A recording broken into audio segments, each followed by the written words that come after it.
All right, episode 1. Episode Official. 1, podcast studio. We have a podcast studio, everyone. Let's go. Congratulate us, please. Yes. For the two people that watch, me and you. All right, so let's get started. Let's get started.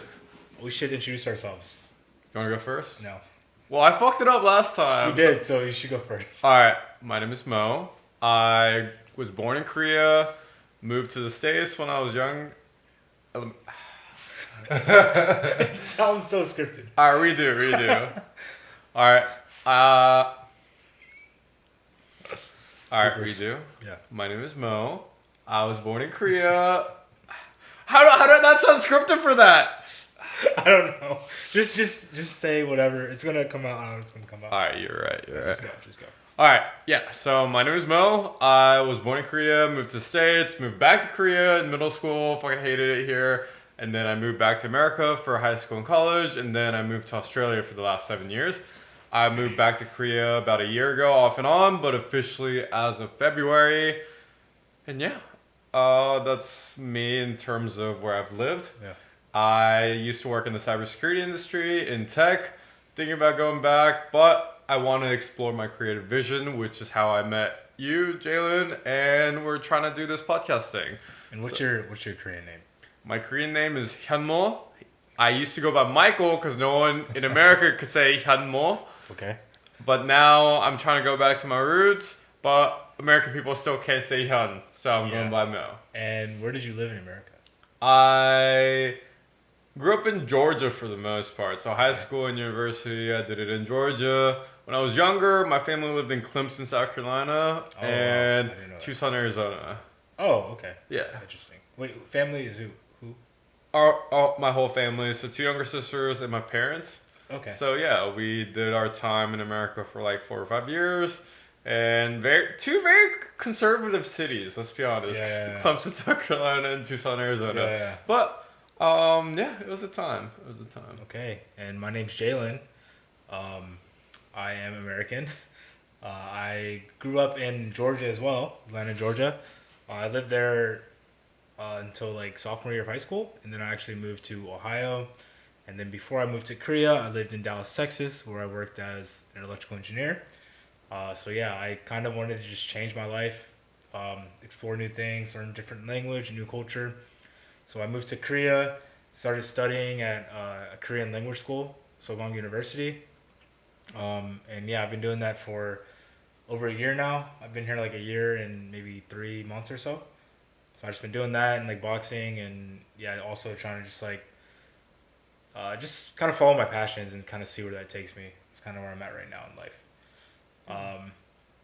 What level are you in Korean? Right now I'm in level 5. Yeah, so Korean language school is, there's 6 levels. Level 1 is like absolute beginner, and level 6 is supposed to be maybe upper intermediate or like low advanced level. And if you go all the way through the program without stopping, it's a year and a half. So every level is about 3 months. And so I did the first 4 all the way through for 1 year, and then I took 1 semester off, which was the spring of this year.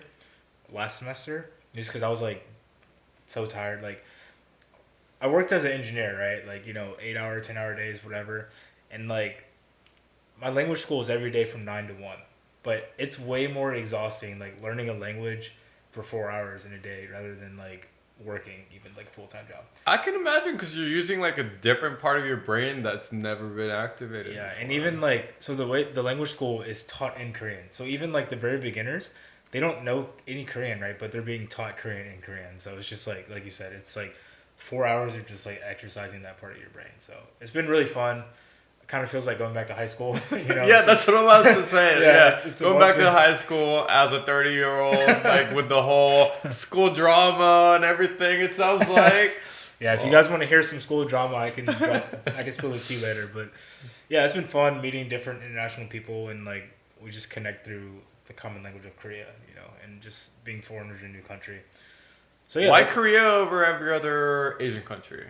Yeah, so I think when I was younger, I had like some interest in Asian culture, right? Like just watching anime and other things.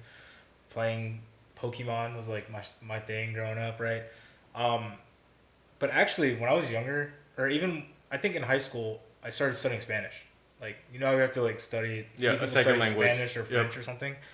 So when I was in university, I actually did this like program where they give you money, like a stipend, to study abroad for like a month or so, right? So I was actually planning on going to Spain and like study abroad in Madrid for maybe I think it was like 6 weeks, and I like did the whole program. Like it was like maybe 10 week program. I had to write like a thesis and everything, and then I got accepted for the program and everything. I was like pretty much ready to go. Just had to like buy my stuff, and my mom was like, "You're not going." Like she just like she thought Sure. it wouldn't be safe for me to like go to another country, right? Yeah. So I think after that experience, I kind of like gave up on like going to Spain and like learning Spanish. Like that was kind of actually what I wanted to do at first, right? Wow. Yeah, and Okay. then when I was working at my company as an electrical engineer, we have sales offices all over the world. So my first year there, I remember like I was sitting in my office, like my cubicle. And this cubicle is like a 4-person cubicle. It's for like temporary workers, like interns, people that are in and out. And so I remember there was a seat next to me and a name tag there that said Hyunsuk Park, right? And I remember saying that name and be like, What kind of what kind of name? name is that? Like Hyunsuk, like what? And then one day, like just this girl came. She's a sales engineer in Korea, right in Seoul. So she came for like a 2 month like rotation, just to go to work at the headquarters for a couple months and meet like the businesses there, business leaders there. And so she actually came like a month late, right? And so she came there and it was like some Korean girl, and like we just became like friends like in the 2 months she was there, and it was like really interesting to me to like meet someone from a whole different background, whole different side of the world, literally the other side of the world, right? But we were able to like connect with each other, right? And so she was the first person to introduce me to like just Korea in general. Like I didn't even know any like what Korea was before at this. This was 2018. So until then, I didn't know anything about Korea. Like I knew China and Japan, and like that was really it, right? And then so she introduced me to like K dramas and like Korean music, and actually the first Korean word I ever learned was Shiba. No, that's not true. It was Keisekia. Keisekia was the first. Keisekia. Keisekia is the first Korean word I ever Oh learned my from fucking her. god! Of course, everyone goes for the fucking cuss words immediately. And so, yeah, she kind of taught me that, and then she left, and then actually her friend from university was working at the same company, but started like a couple months after. So she was coming next, right, to the States, to the headquarters for a couple months. So she said, okay, you should meet my friend. Like she's coming. Like when I leave, she's coming, right? I was like, okay. So I kind of thought it was like a one-off thing. Like when I met this girl, I was like, okay, maybe we were just like able to be friends, right? But then I met her friend, and we also just like clicked, right? So I was like, okay, maybe like, and then they left, right? They were like my Korean friends, and they left.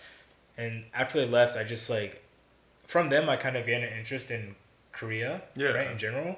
And so I just like kept like consuming media about Korea, like, and I never lost that interest, like, for years, right? And then it just came a point where I think everyone in their mid 20s like ends up wanting to like move to another city. Yeah, try something new. Yeah, the United States is big, so people always go to Different like state. California, New York, or something. Like, I just had a call with one of my old coworkers. He's 24, and we talked yesterday, and he was like telling me how he's like he grew up and lived in Dallas his whole life, and he was like he wants to live in like LA or something right now. Of course, So, like, LA we all or do New this. York City. Yeah, One of we the all two. do this. But I kind of like wanted to do something bigger, so I kind of decided, you know what, like I've always had some like interest in learning a new language and culture. Yeah. Initially, it was like Spanish, but after I really got a lot of interest in Korea, I decided like I'm gonna try that out, right? And so yeah, that's kind of how I ended up coming here. Hell yeah. And It's I been want to great. touch up on the like 2018 not knowing Korea bit because Yeah. I completely relate. You know, like I was in America before 2017. So like when I told people I was from Korea, a lot of people would be like north or south or that kind of stuff yeah. or like Jackie Chan, all that kind of very very much basic Asian stereotypes because there wasn't much of a role model for me living in America as not even enough of a Korean American, but yeah, someone with a Korean background that was living in America. There wasn't any role models. There wasn't much of representation of Korea. So yeah, things have dramatically changed within the last like 8 years or Yeah. even shorter. And I think that's why this is a little more interesting and exciting as well. I think the way Korea is represented has been changing quite a bit, and it's kind of strange how to even, I don't know, get used to that kind of Yeah. change in perspective. Yeah. So I think I wanted to ask too. I wanted to bring up how we met each other. Actually, we should talk about that. Okay, yeah. So do you want? Yeah. So we met. We had a mutual friend named Brandon. Shout out Brandon. He's a dad now. He posts the most hilarious memes on Instagram. Being a dad. Being a dad. But so how did you meet Brandon? So I decided to try something new after resigning from my job. So I decided to do street interviews for a social media page that I briefly saw. And when I went for the street interview as an interviewer, he showed up as a videographer or producer. And we just clicked that day. And then he had his birthday party that Saturday. And he invited me to it. And he's such a social and just friendly guy. I really like him. And he invited me to his birthday that week, and I showed up. And yeah, that's where I met you and a few other interesting people. Yeah, and so the way I met Brandon was I had a Korean friend in Texas that I met, right? And he's from like a countryside city in Korea. But he came here last year in the summer. And then I was living here, and I used to live in Hongdae because it's really close to like where my school You was. live alone? I used to live in Hongdae because it was really close to where my school is in Sinchon, right? And so my friend, he came to Hongdae for like one day. It was like a Monday. It was a Monday that he came, a Monday night, right? And he had just broken up with his girlfriend in America, so he was like, "Man, look, I want to go out in Hongdae tonight, right?" And he also, like by coincidence, had another Korean friend from high school, I think, who was like living in Japan, I think, but for some reason was like in Korea at the same time. So, and they were like 20 and 25, so they're like younger. So Hongdae's like where they want to go out. So we met up and we went out on a Monday night in Hongdae, and we went to like a pub, right? And walked in the pub. It was like Thursday party, if you guys know what that is. And the first person I see in there is Brandon. And I had, before I moved to America, before I moved to Korea. Before I moved to Korea, like I said, I was consuming a lot of media, like just about Korea, and so Brandon was one of the YouTubers I used to watch, right? And so I recognized him, and I went up and talked to him, right? And like we kind of like became cool that day, and that was like a month before his birthday party, but he also just invited me to his birthday party. I was like, all right, I met Brandon, like he's cool, like yeah, I'll go celebrate his birthday with him, whatever, right? And so I went there, and yeah, I ended up meeting you. Yeah, and they say never meet your heroes, but you met two of them that day too. Yeah, shout out Dave. Met Dave that night too.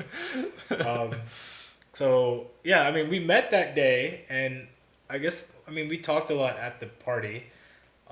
We all went out, but I think you went home pretty early, right? Yeah, probably. Yeah. That's what you do. Yeah, Well, these days my you party, go-to. These days you party more than me, but Get out of here! It's true. You know I don't. I'm hitting you home went out, at like you were in 12:30, Itaewon this 11. weekend. Yeah, I was home by What 1. was I doing? I was working out, right? So. Hey, you have to lock. You have to lock it. That's true. It's different. So we met that day, but when was the next time we hung out? Do you remember?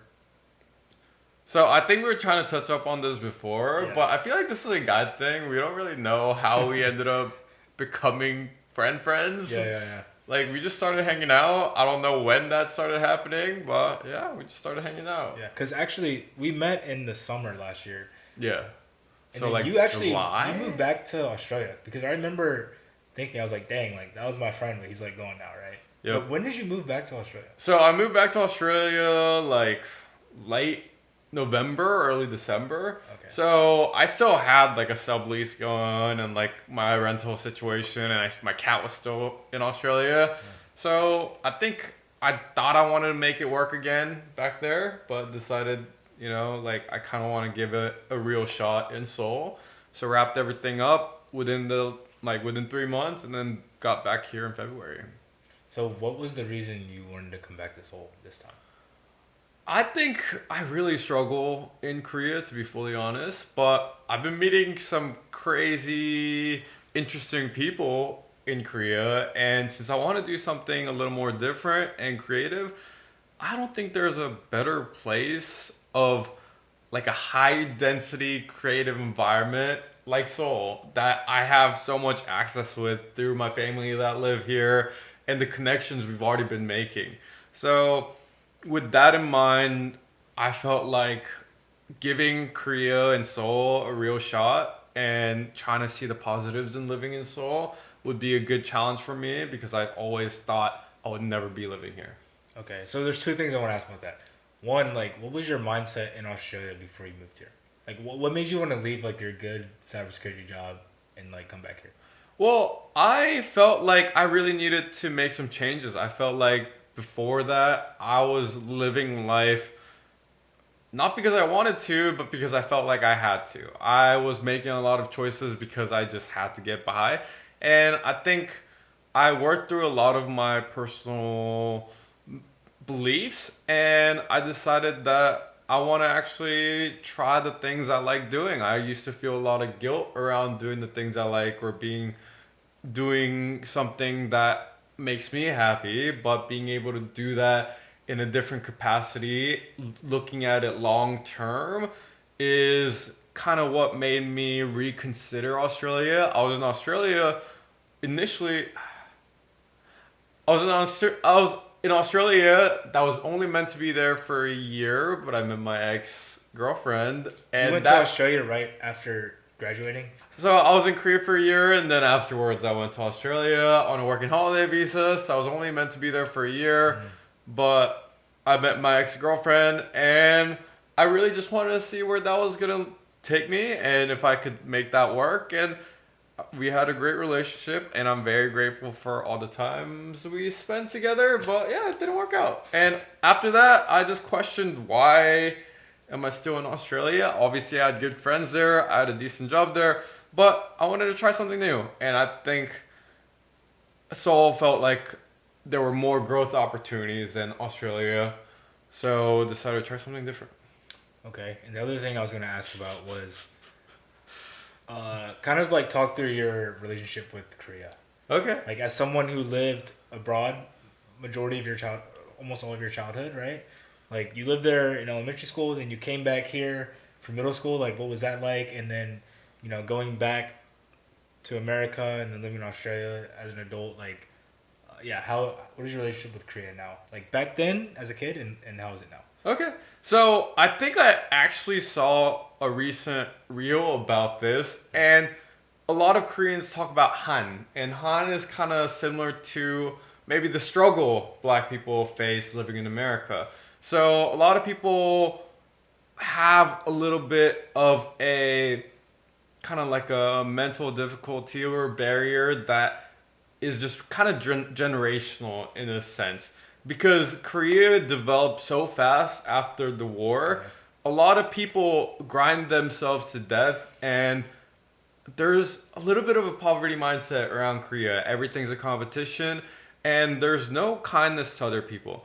And going from growing up in America where all I had to do was go play soccer or go hang out outside and just enjoy being a child to immediately going to Korea where I was being ranked by all my peers like nationally, even from like middle school, like the first year of middle school. It just felt like it was too competitive, and there was this kind of competitive and kind of cold attitude a lot of people had towards each other that was very uncomfortable for me. I felt like I didn't like how people weren't really that nice to each other if they were strangers. And when I was in America, I could see people saying hi to each other in the street and being able to compliment someone without feeling like there's an ulterior motive behind it. So I think there is that kind of side of Korea where it does feel a little bit cold and distant. But I think that ultimately comes from people believing that everything's a competition and obviously wanting to better themselves, but it's just hard when the country's just growing so fast. It feels like the opportunities and the resources are limited.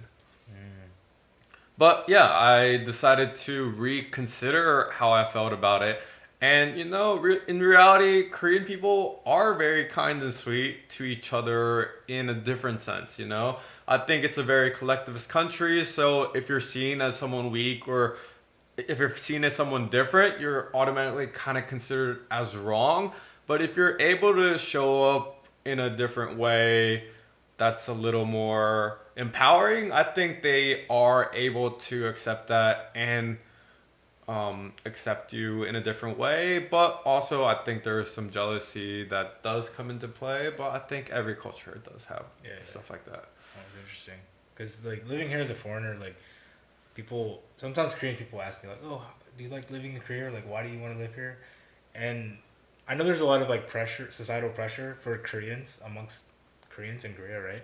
Um, but as a foreigner, I feel like I don't feel any of that. You know, I can kind of just like live here like pretty freely. Like I feel liberated living in Korea. Like I can just chase my dreams and anything that catches my attention or anything I have interest in. I feel like I can pursue that to like my own will, right? Which is something even I hear a lot in Korea like along the lines of what you're saying. People kind of follow a line, right? Yeah. Um, and it's like very structured. People don't really deviate from that.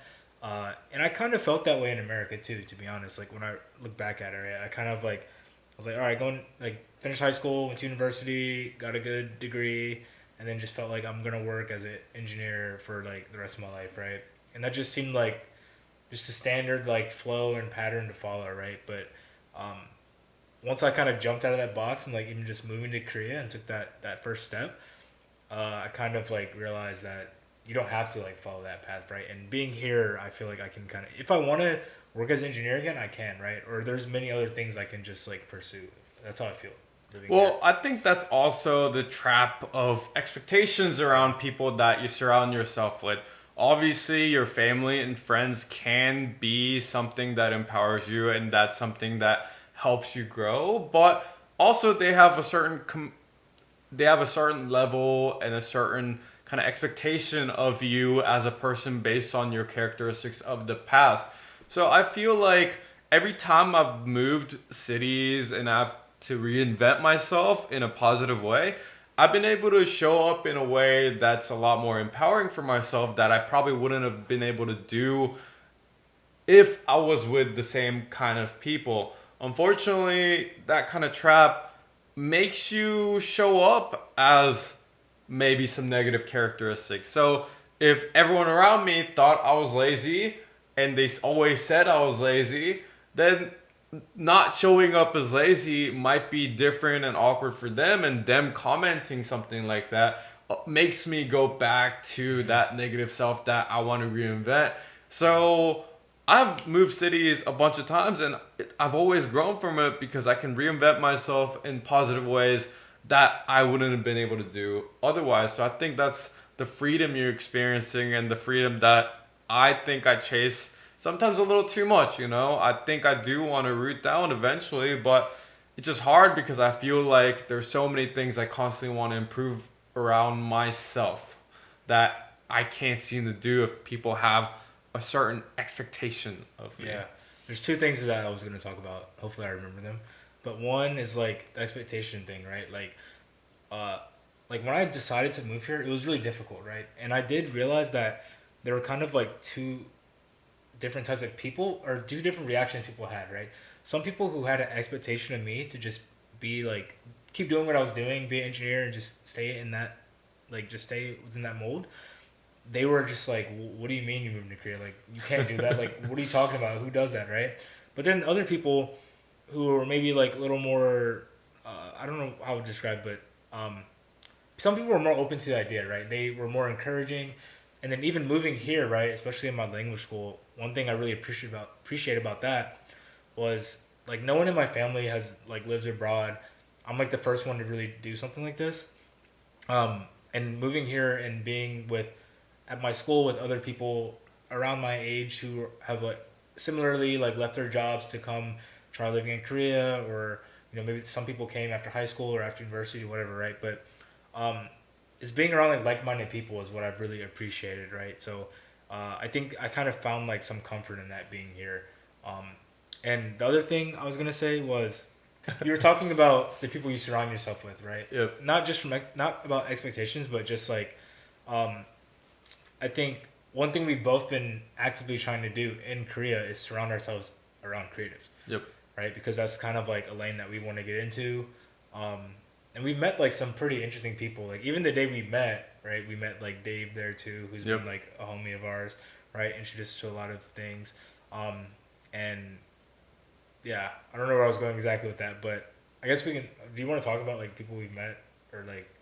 Well, maybe not name drop, but Yeah, yeah, yeah. there's been way too many instances where we've been meeting people that we relate to in a way that we weren't able to Yeah. with other people that we're used to. Yeah. You know, I think we met a bunch of artists, songwriters, producers, YouTubers, and the way these creatives have been working seems to relate to a lot of the struggles we've been working through, even in our non-creative field. So being able to connect with them at least made me feel really assured that there is a way that doesn't look like the standard kind of path that everyone else expects us to take. Yeah, so that's what I was trying to say. It's like, it was like a leap of faith for both of us, right? Coming back here and just like leaving our tech jobs and tech background to try something new. Yep. But through the people we've met here and the connections we've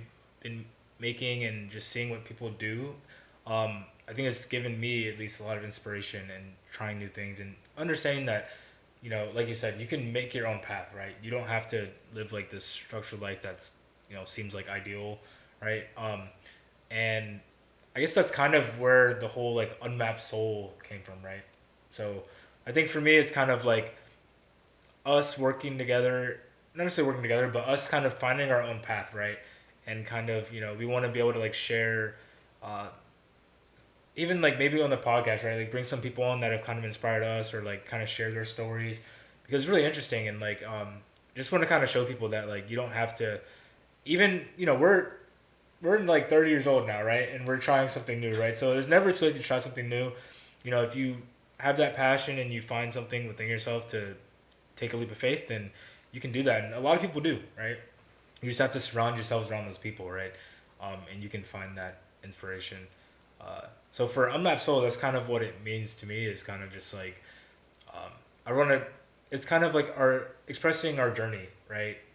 That's kind of why we started this podcast. We just want to show like, how we're going about it, and just show people that this is something you can do, and there's like-minded people that do this too. Because, before I came here, I didn't know anything about this world, right? And we're learning every day. But yeah, I just want to be able to share this story with people.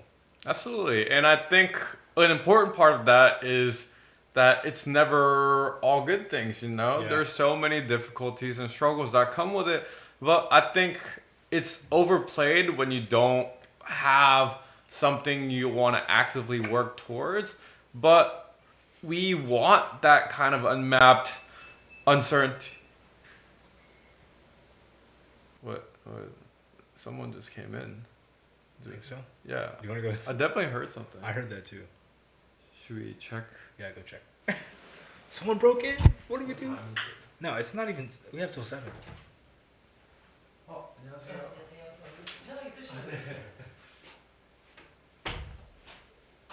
What was it? I guess he's the owner. He just says, kind of just do whatever, be comfortable. We are, And bro. well, we're not comfortable with him here. You made it uncomfortable, bro. We were good. Now I'm like sweating. I know, right? No, I didn't. But In Korea, we don't do things like that. We don't talk to strangers and people. I'm saying we. I'm Korean now. People don't. I mean, basically, disturb us. I think, yeah, I'm the worst Korean. Even so. when we were outside, we were waiting to come in. It was like 4:55, and we literally had our ears next to the door to see if someone's in there. And we're like, we'll just wait until 5 exactly. to Just come in right? case. Just in We don't case. want to bother Yeah, we anyone. don't want to bother and make someone uncomfortable, right? Yeah. While people in America have their fucking high beams on with their fucking lifted ass trucks, don't give a fuck about no one else. Texas as fuck. Which I respect too, but like it's just different, right? Okay, so yeah. Alright, where were we? We were talking about unmapped souls, and Oh yeah, So yeah. I forgot what you were saying exactly though. I forgot what I was saying too. But yeah, just being able to be comfortable finding our own, maybe being comfortable being lost and not Hmm. lost. I don't like that No, I word. like that. Being comfortable. So the thing in my life, I've always had security and stability, right? Yep. And this is the first time in my life where I don't have a structured plan. I'm just kind of like figuring it out as I go, right? Just chasing my interests and figuring it out. And I think with that, you have to be uncomfortable, like, or sorry, not uncomfortable. You Comfortable have to being be comfortable being uncomfortable. uncomfortable, right? You have to be comfortable, like, yeah, I don't know. No, I don't know how to yeah. put it into words, but being comfortable being uncomfortable is what it comes down to, right? Like, Absolutely, because I think you have to any trust. You kind have to of trust yourself. growth, exactly. So any growth requires discomfort and requires, yeah, some kind of pain to a certain level. So being able to find ourselves requires that kind of uncomfort, you know, like, and where am I going It's okay. But with this? We can cut it. I think this is even enough, to be honest. You But think so? Okay, we can pause it now and then we can re-record if we think of something. okay. Stop this. Yeah.